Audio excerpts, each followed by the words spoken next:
As an emerging teacher, I often wonder what shapes a child's learning, behavior, and their identity. In this video, I reflect on this by exploring key approaches, theories, and frameworks in early childhood. Let's start with a historical perspective where John Locke saw children as a blank slate, believing learning comes through experience and sensation, and that early experiences shape who we become, including our moral development. This perspective actually guides me to not only provide answers but also to act as a facilitator who helps children think and reflect rather than just providing answers. Children have 100 languages to express themselves. As Edward explained, the Reggio Emilia approach is built on this belief, seeing children as capable, curious learners and placing relationships, collaborations, and the environment at the heart of their development. This has shaped how I see every child as unique in their learning style, behavior, and identity, and that failure isn't the end but part of progress, helping them build confidence. In my future teaching, I want to guide children to encourage them to express ideas in many ways and reflect on their learning. For example, I display their drawings or projects so they can revisit and build on their ideas. It reminds me that I'm not just a teacher but a companion walking beside them on their learning journey.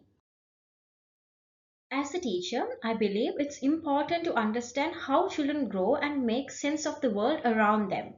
Piaget emphasized that children learn through experience and exploration, constructing knowledge at their own pace. Recent studies like Aslan and Siddhabuttar show that Piaget's stages remain highly relevant today, especially the sensorimotor and pre-operational stages in the early years. Understanding these stages will help me design learning experiences that match children's abilities. For instance, water or sand play for sensory learning, and for a child in the pre-operational stage, a pretend cook area to spark imagination and social interactions. This theory has taught me that children construct knowledge best when we create the right environment for them. While Piaget emphasized children directing their own learning, Vygotsky focused on the social influence on learning, especially the role of adults. His constructive theory explained that children can reach their full potential when supported through what he called the zone of proximal development or scaffolding, meaning children learn best when guided just beyond what they can do alone. Bodrova and Leong noted that many educators have adopted Vygotsky's ideas to modern context. His work continues to shape early childhood practices through intentional teaching, collaboration, and guided play, all of which support children's development, learning styles, and their behaviors.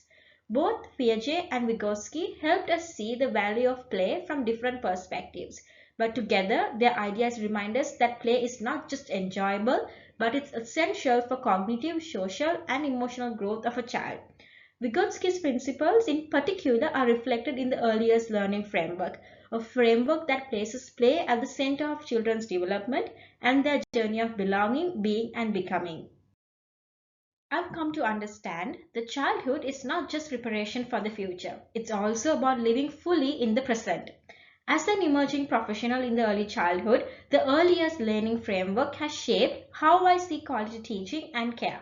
It views children as active participants in their own learning, and this taught me the importance of respecting each child's uniqueness, their voice, and the value of play-based learning. The framework sets out principles, practices, and 5 learning outcomes that focus on identity, connectedness, well-being, learning, and communication, all tied together by its vision of belonging, being, and becoming. I've realized that even a simple, carefully designed play experience can go a long way in supporting a child's development.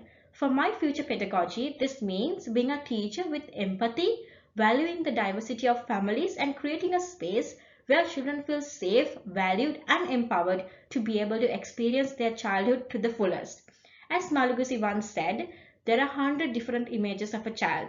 Each of us carries one within ourselves, and this image guides how we speak, listen, and relate to them. For me, this means always reflecting on whether my image of the child truly honors their strength, capabilities, and individuality. Moving on to the National Quality Standard or NQS. It's a framework that ensures high quality education and care in early childhood settings. It's closely linked to both the earliest learning framework and the school age care framework. working together to maintain consistent standards across all services. As a teacher, this reminds me to pay close attention to each child's ideas, needs, and their behaviors, while recognizing the vital role families play alongside educators and service providers. The seven quality areas of the NQS guides this practice, from ensuring children's safety and well-being to designing thoughtful environments, supporting qualified educators, fostering nurturing relationships, and building strong partnerships with families through effective leadership.